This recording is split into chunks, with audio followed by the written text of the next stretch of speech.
ചേന്ദമംഗലത്തെ കൊലപാതകത്തിലെ പ്രതി ഋതുവിന് മാനസിക വൈകല്യം ഇല്ലെന്നും മുനമ്പം ഡിവൈഎസ്പി എസ് ജയകൃഷ്ണൻ പറഞ്ഞു.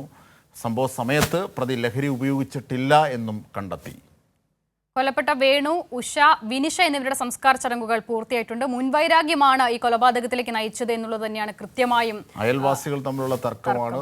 3 പേരെ അടിച്ച് കൊല്ലുന്നു. മാത്രമല്ല നാലാമനായ ഒരാൾ ഗുരുതരമായി ആശുപത്രിയിൽ കിടക്കുകയാണ്. വാസ്തവത്തിൽ അദ്ദേഹത്തെ ലക്ഷ്യമിട്ടായിരുന്നു എത്തിയത്, പക്ഷേ അത് തടയാൻ ശ്രമിക്കുകയാണ്. മാത്രമല്ല ആ കൃത്യത്തിന് ശേഷം അയാൾ ഫോണിൽ ആരെയോ ബന്ധപ്പെട്ടു എന്ന് പറയുന്നത്. അപ്പോൾ പെട്ടെന്നുണ്ടായ ഒരു പ്രകോപനത്തിൽ സംഭവിച്ചതല്ല. അതിൽ എന്തെങ്കിലും രീതിയിൽ പ്ലാനിംഗ് ഉണ്ടോ, ആരെയാണ് വിളിച്ചതെന്നൊക്കെ ഇനി അന്വേഷണത്തിൽ അറിയേണ്ടതുണ്ട്. പക്ഷേ മാത്രമല്ല പോലീസിൻ്റെ ഇപ്പോഴത്തെ കണ്ടെത്തൽ നിർണായകമാണ്. കാരണം ലഹരി ഉപയോഗിച്ചിട്ടില്ല, മാനസിക വൈകല്യമില്ല. നേരത്തെ പല കുറ്റകൃത്യങ്ങളും പിടിക്കുന്ന ഘട്ടത്തിൽ മാനസിക വൈകല്യം ഉണ്ട്, ചികിത്സയ്ക്ക് കൊണ്ടുപോകാമെന്ന് പറഞ്ഞാണ് പോലീസിൻ്റെ കയ്യിൽ നിന്ന് അയാളെ രക്ഷപ്പെടുത്തിക്കൊണ്ട് പോയത്.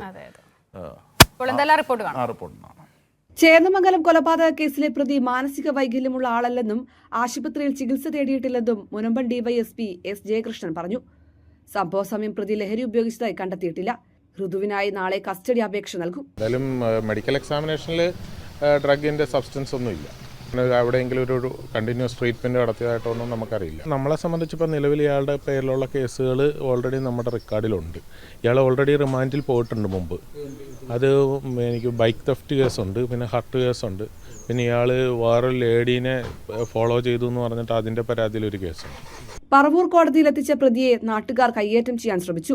വൈകുന്നേരത്തോടെ വേണു, ഉഷ, വിനീഷ എന്നിവരുടെ മൃതദേഹം കരിമ്പടത്തെ വീട്ടിലെത്തിച്ചു. പൊതുദർശനത്തിനു ശേഷം വൈപ്പിനിലെ ശ്മശാനത്തിൽ സംസ്കാര ചടങ്ങുകൾ പൂർത്തിയാക്കി. ആക്രമണത്തിൽ പരിക്കേറ്റ വിനീഷയുടെ ഭർത്താവ് ജിതിൻ ഗുരുതരാവസ്ഥയിൽ ആശുപത്രിയിൽ തുടരുകയാണ്. കൈരളി ന്യൂസ്, കൊച്ചി.